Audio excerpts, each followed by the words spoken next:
C'est incroyable. Aucun pays au monde n'a ce degré de nullité d'une opposition. Ça ne veut pas dire qu'il n'y ait pas de gens intelligents dans l'opposition, mais c'est incroyable. C'est pas comme ça qu'on prend le pouvoir. Vous avez un parti dont un leader pendant 8 ans, il nous explique aujourd'hui que M. Biya, c'est le démon et le diable. Pendant 8 ans, il a été ministre du démon et du diable. M. Biya va réprimer ici, durement en 2008, une contestation de jeunes. Il sera assis ministre, il ne va pas l'ouvrir. Mieux, il va faire ce qu'aucun ministre de la justice n'a fait de ce pays. Nous faire un conflit d'intérêts et un délit d'initié à beaucoup de milliards. Un agrégé qui arrive à vous expliquer ce que c'est qu'un conflit d'intérêts. M. Amadou Aili m'a demandé, vous, c'est vous qui avez souscrit à l'appel d'offres, vous vous êtes choisi, démonstration d'un professeur agrégé. Mieux, ils vont nous faire le tcha-tcha-tcha-tcha-tcha au Premier ministère. Qu'est-ce qu'on va chercher chez un Premier ministre nommé par un président qui n'est pas élu? C'est-à-dire que c'est incroyable. Madame Siké, nous, vraiment, par respect pour vous, on vient encore débattre, mais vraiment, c'est incroyable. Tout le monde en rigole. Nous avons dit à ce parti que vous avez un député d'emprunt. Un député d'emprunt, il a été donné par le SDF. Vous avez 20 conseillers municipaux. Vous ne pouvez pas gagner une élection présidentielle au Cameroun.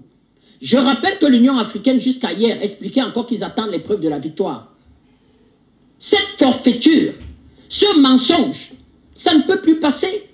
Voilà l'opposition au Cameroun. Mieux, elle va introduire dans le débat ce qu'on appelle la mise à mort des autres personnes politiques. Nous, on n'appelle pas la mise à mort. Quelqu'un fait 8 ans au pouvoir. Pas un seul instant, il ne défend les populations. Il nous explique que le président Biya, c'est un diable. Madame Siké, un diable met au monde des enfants vertueux. Un diable a comme enfant un diablotin. Un diablotin. Comment quelqu'un peut être l'enfant du diable? Le ministre du diable, il assume la politique du diable. Il sort chassé du pouvoir parce que son ami lui explique que tu n'es pas dans le nouveau gouvernement. Il simule une démission et il explique que je suis Dieu le Père, venez à moi. Pourtant, il est le fils du diable. Quelle est cette opposition médiocre? Il n'y a pas de prisonniers politiques au Cameroun. Il n'y en a pas. Si on consacre un état de droit, et je l'ai dit en entame de mes propos, qu'il faut toujours être du côté de l'état de droit. Parce que ce qui se passe dans le nord-ouest et le sud-ouest, voilà ce que cette opposition médiocre a soutenu. Aujourd'hui, il regrette l'état de droit. Il n'y a pas de prime. Soit véritablement, comme je dis, on a un état de droit, soit on laisse tout le monde faire quelque chose. Parce qu'on peut toujours justifier même un crime, même un viol. Un violeur peut vous expliquer que la petite avait une jupe tellement courte qu'il n'a pas pu se retenir. Il a violé. Mais c'est un criminel. On ne viole pas une jeune femme qui a une toile courte. C'est incroyable. Deuxième des choses, Madame Siké, comment l'opposition du Cameroun ne peut pas réfléchir par elle-même? Médiateur international, avant la crise, on va le dire. Un candidat n'était même pas encore retenu par le Conseil constitutionnel. Il se pavanait dans toute l'Europe pour aller vendre le Cameroun. Je rends hommage au SDF. Quoi qu'on dise, le chairman Gonfundi reste une grande figure de ce pays. Il n'est pas allé si loin. Il pouvait mettre ce pays à feu et à sang. Aller vendre le Cameroun. À peine le Conseil constitutionnel, qu'il reconnaissait à l'époque, va sortir la liste des candidats, effectivement, qu'il était déjà à l'ambassade des États-Unis, avec ses représentants, à l'ambassade des États-Unis.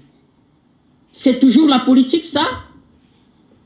J'ai voulu être au gouvernement pour voir comment ça se passe de l'intérieur. Mais dès que vous décidez, vous, de travailler pour votre gouvernement, on vous met à mort. On vous met à mort. C'est ça la politique? C'est toujours la politique? Quel est ce degré d'intolérance? Ils vont monter une sous-section en Europe qui décide de votre mort uniquement parce que vous avez décidé de soutenir quelqu'un qui ne pense pas comme eux. Exemple, ils vont faire 400 km, traverser toute l'Europe pour vouloir véritablement aller attenter à la vie des artistes camerounais.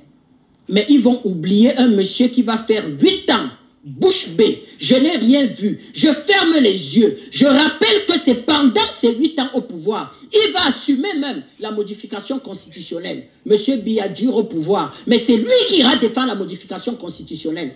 Quel est ce degré de médiocrité? Quel est ce degré de forfait? Ça ne passe plus. Beaucoup de Camerounais me disent, monsieur Tatinda, à un moment donné, on a cru que ce parti allait rehausser les débats. Ils arrivaient, ils expliquaient qu'ils sont de grands intellos, mais ils vont ramener le débat plus bas que terre. Le tribalisme n'a jamais été aussi intense dans ce pays. Jamais on a vu ça, où des Camerounais s'insultent. Ils vont inventer un certain nombre de surnoms. Ils vont décider de mettre des gens à mort, faire des menaces de mort, attaquer tout le monde. C'est ça la politique? Voilà le parti politique aujourd'hui qui donne des leçons. Aucune idée. Non. Le dialogue se fera, chers Camerounais. Il y a un grand engouement dans cette histoire. Tous les corps sociaux ont défilé chez le Premier ministre. Les commissions ont déjà été mises sur pied. Quelques exemples. Madame Siké, quand un pays se réunit, rassemble tous ses enfants pour discuter des questions de paix et de sécurité, c'est un problème? Il faut défendre la paix. Il faut défendre la sécurité. Quand ils arriveront au pouvoir, rêvons un seul instant. Il leur faudra une large coalition. On le leur a dit même avant l'élection présidentielle. Ils n'auront pas besoin de cette paix et de cette sécurité. Il y aura une commission pour les questions de paix et de sécurité. Deuxième commission, on aura des questions de multiculturalisme dans laquelle il faudra relativement discuter. Il faudra discuter des questions de justice. Oui, il faudra peut-être harmoniser notre système judiciaire. Parce qu'on n'a jamais compris comment, effectivement, 2 systèmes judiciaires pouvaient se juxtaposer. Ça peut poser des problèmes. Ça a même posé des professionnels à des professionnels de droit. Pareil pour les questions éducatives de notre système éducatif. Les États-Unis ont été colonisés par les Anglais, par les Espagnols, par un certain nombre, comment je vais dire que, des Portugais. Ben, aux États-Unis, il n'y a pas 3 systèmes éducatifs. Il n'y a pas un système éducatif en quelque sorte pour les Anglais, il n'y a pas un système éducatif espagnol. Donc voilà des questions pour lesquelles il faudrait discuter. Et là, on en attend véritablement en quelque sorte la participation de tout le monde. Nous avons une diaspora. Je ne parle pas de cette diaspora qui allait piétiner le drapeau du Cameroun, brûler les ambassades, cracher sur le président de la République. Quelqu'un sur ce plateau a assumé son militantisme pour cette diaspora-là. Libre à lui. Mais nous avons une véritable diaspora qui pose un certain nombre de problèmes. Parce que la diaspora peut tirer la croissance d'un pays et apporter le développement. D'ailleurs, l'Asie, la Corée du Sud, la Chine, le Japon ont grandement bénéficié sur le plan intellectuel de sa diaspora aux États-Unis et des moyens financiers.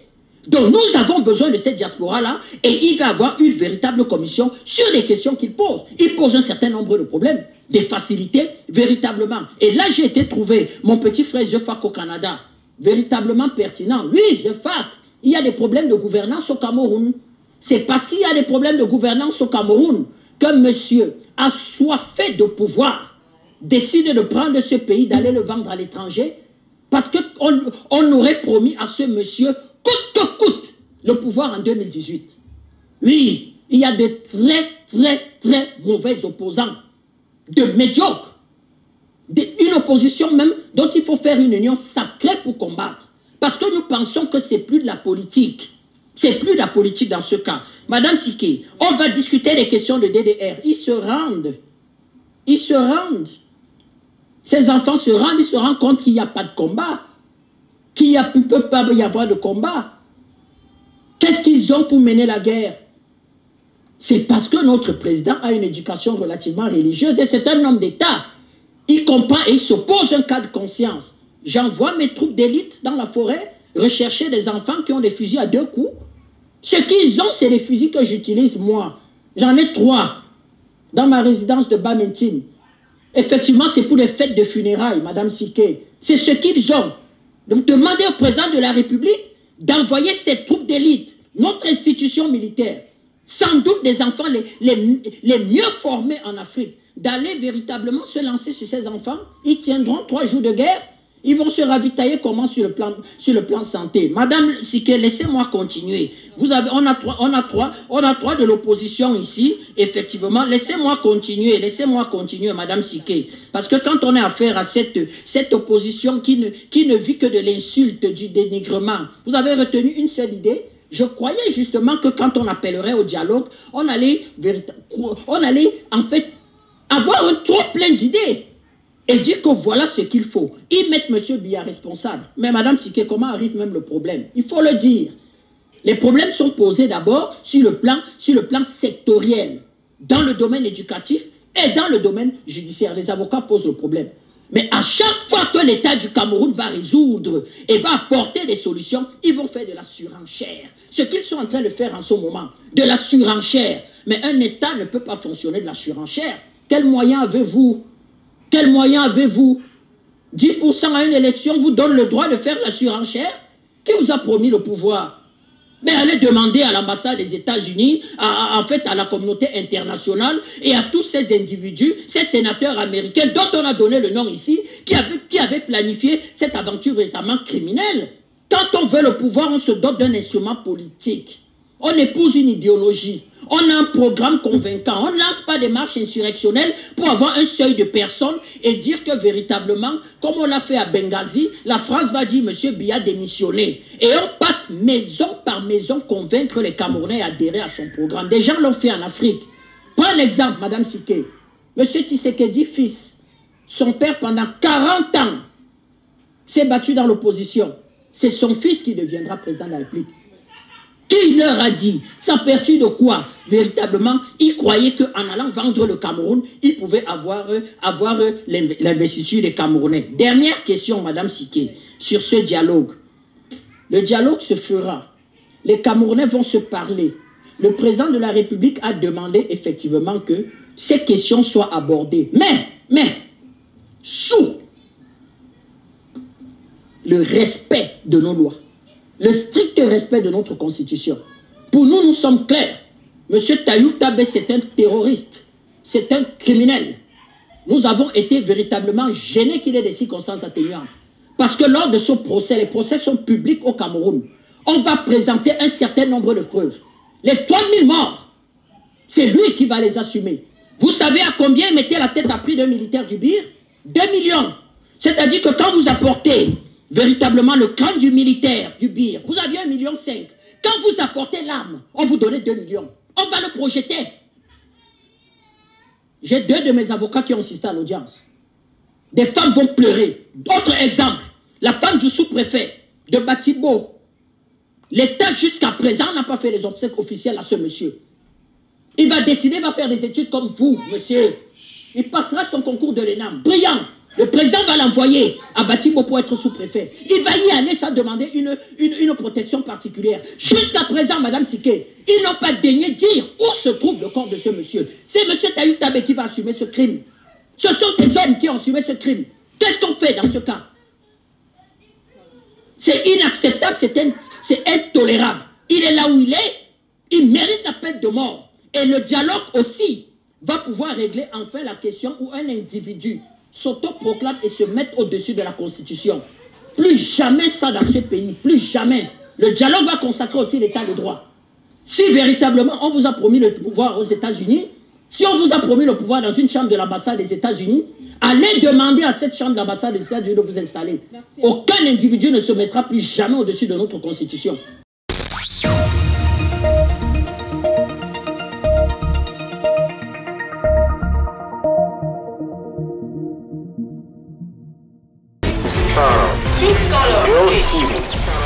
Around